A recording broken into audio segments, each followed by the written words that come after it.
Hello, OpAmp here, and what I have for you today is a little tutorial on making one of these cutaway key and knob locks. And this can be kind of a fun little project for demonstrating how locks actually work. You can see works pretty well here, and you can spend as much time polishing this up or not. You can see I've got a little divot there. It doesn't bother me, but we'll go through all the steps to make this. And it's not really too difficult. We're just going to be using some basic hand tools. This also can be a useful tool when you're first learning some security pins, so that you can kind of say, oh wait, that's what that feels like. You can see in here I've got a couple of spool pins lined up here, and you can sort of get a sense of what's happening at the shear line. So give me a moment, and we'll go through some of the tools that we're going to need, and then preparation of the lock, and finally the construction.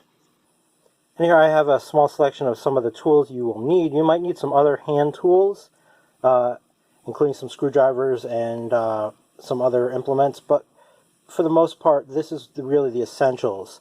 So, of course, you're going to need your key and knob cylinders here. This is out of a quick set deadbolt, and this will work just fine for the project. In addition, I have this out of a Defiant key and knob, and this will work just fine as well. And then this is another one of those quick sets that I actually had tapped and threaded. If you're interested in seeing that sort of thing, you can look back at the video link below. I did a Fabrication Friday on tapping and threading locks. The next tool that you're going to need is a good set of files. These don't have to be crazy expensive. These I picked up for a few dollars at a local hardware store, and that will work just fine for you. And then you're going to need a hacksaw. I have a mini hacksaw here and a full-size hacksaw here. What you really want to look out for is to make sure your blade is bimetal, and you want a high tooth count. 32 teeth per inch is great. Or whatever you happen to find locally by you. The real importance is not to get that really coarse wood cutting blade, because it's just going to catch up and cause you some issues. So I'm going to go through the prep here, and really what we want to do is gut these locks so that they're totally empty so that we can work on them. This one's just got some screws in the top, so that's going to be easy to take apart. This one will require popping off a C-clip, and then I'll go through popping off this cap here. This one is going to be a little more challenging, and we'll have to think about how we want to approach it, but we're going to take off the end cap here also. So let me get that done for you.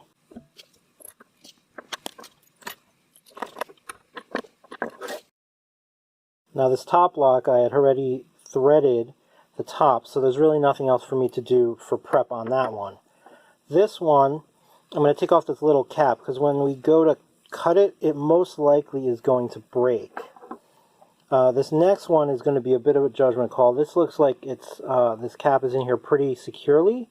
If for some reason I thought I could pop it out and in very easily, that's what I would do. I do know from disassembling the other one that it's a little bit of a chore to get this off, and I probably would have to wind up fabricating a new top. So we're going to try to cut this in place.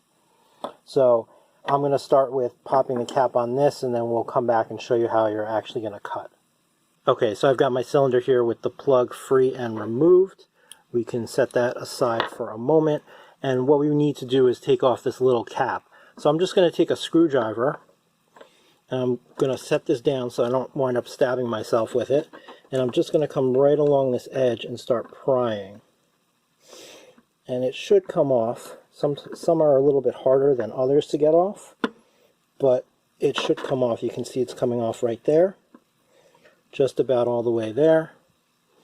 Now I'm going to take my screwdriver and leverage it right under that cap very gently. We don't want to go too extreme with it. And now you see we've got access to all of those cylinders, and our cap is pretty much intact. We can reuse that, and later we'll be pushing that back on.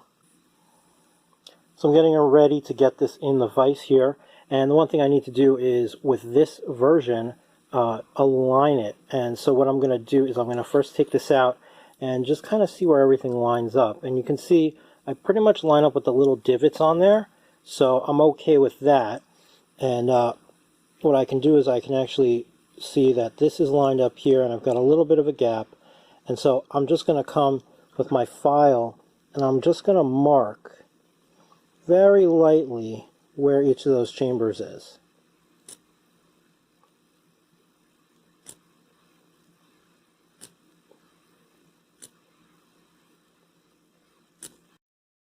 So you see I've got these little marks here, and I'm just going to fix that one up because it's a little hard to see through the camera. So you see I've got my little marks, and what I'm now going to do is I'm going to file those out to make a little starting notch. And so now I'm going to insert this back in here and put on my little retaining nut. And what I want to do is make sure that everything aligns properly. And so I'm going to take this and line it up again. And we'll get that tightened down right there. And now I'm going to put this in the vise at a slight angle. You see I made my little cuts over there, so that's where I'm going to put it. And I'm just going to tighten that down just a little, just enough to hold it in place. And then I'm going to come here where I've done my little slots, and I'm just going to make them a little bit bigger.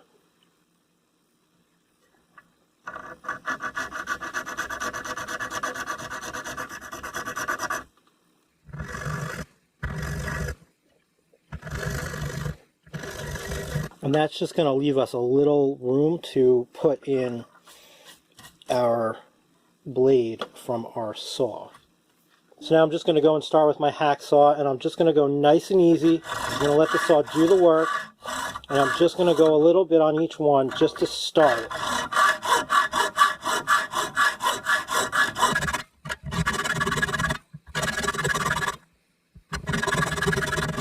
And you see I've gone a little bit deeper here.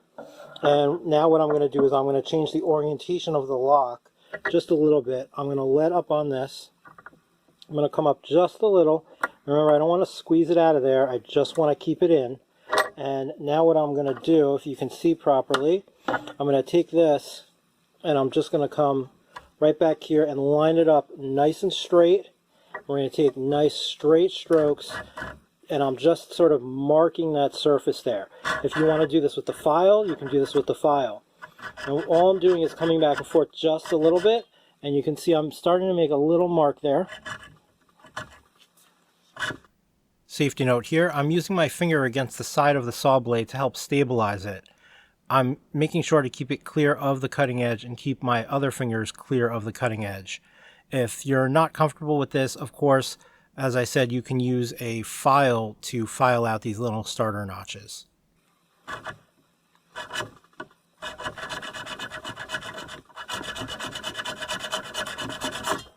Let me see, I've got my little divot there. I'm going to come over here, again, trying to make sure that it's nice and straight.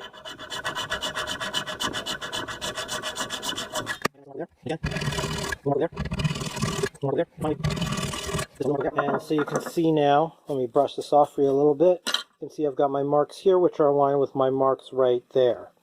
So now I'm going to take this out of the vise, just a little bit, and I'm going to turn this sideways, and I'm going to extend this out just a little bit, and put a little bit of pressure on it. Make sure that it's fairly tight in there.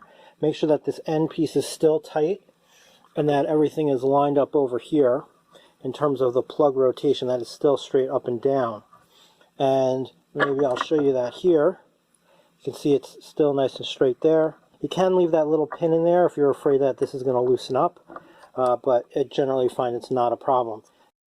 If you're not using a cylinder that has any way to keep the plug from spinning, you can use a rod or the end of a drill down a chamber like I'm doing here to prevent it from spinning.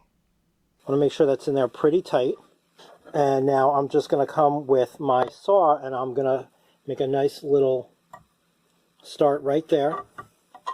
And again, I'm coming nice and slow to start. And this is pretty soft stuff, so it should go fairly easily.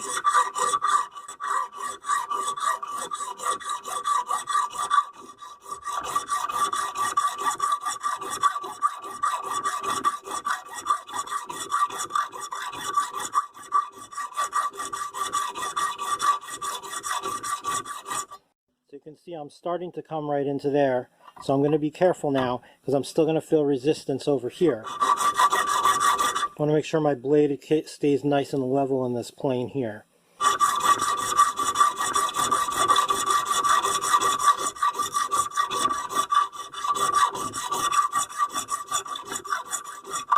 Now at this point, since I've kept my cap on here, I might get a little resistance if that's a piece of steel. So I'm going to go gingerly, and I'm cutting this way because the teeth cut this way. So if anything, I'm pulling that cap in, I'm not popping it out.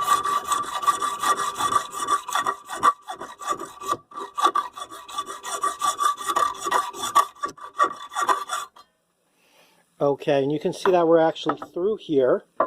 And let's see if I can get you a better view of that. So you can see we're actually through here, and we did go through half of that cap, and so I feel pretty good about that. Let me brush this off for you. So you can see now we've got this nice cut here, and I'm just going to do the same with the rest of them, and then I'll show you how to clean this up a little bit.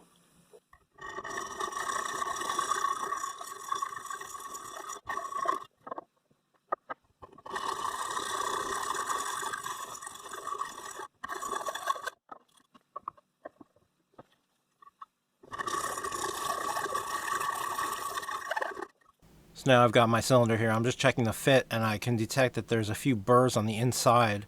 So I'm taking my file and I'm just smoothing everything down, making sure I get rid of any little burrs or anything. And now I'm taking a shop rag just to pull some of that out. If you have an air compressor, you can blow that out, or a vacuum.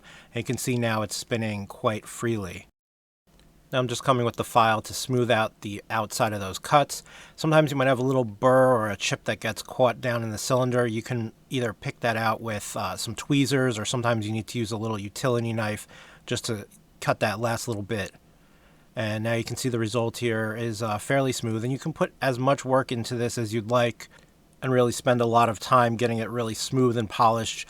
And you can even use another tool to widen out those cuts, either with a file, a Dremel, whatever you have on hand, and really expose those chambers even more. Now you can see my plug still spinning nice and freely. Now I'm just repinning the lock here and reassembling.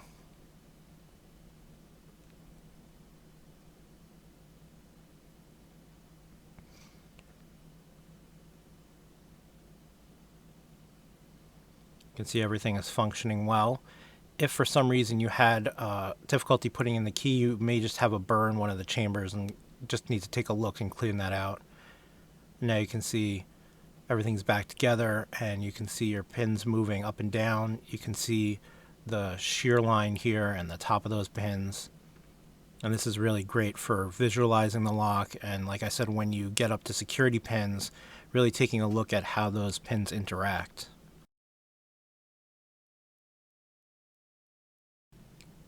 And here are 2 locks finished. You can see this one is the cheaper lock with the lower quality metal. Came out okay. And the other one is the brass lock. And like I said, these you could do a little bit more work on them in terms of cleaning them up. You could widen out the chambers. And you can see that top plate cut through okay. Like I said, some of the locks you're able to push that plate off and then slide it back in non-destructively. This one was in there so tightly I felt that I should just keep it intact.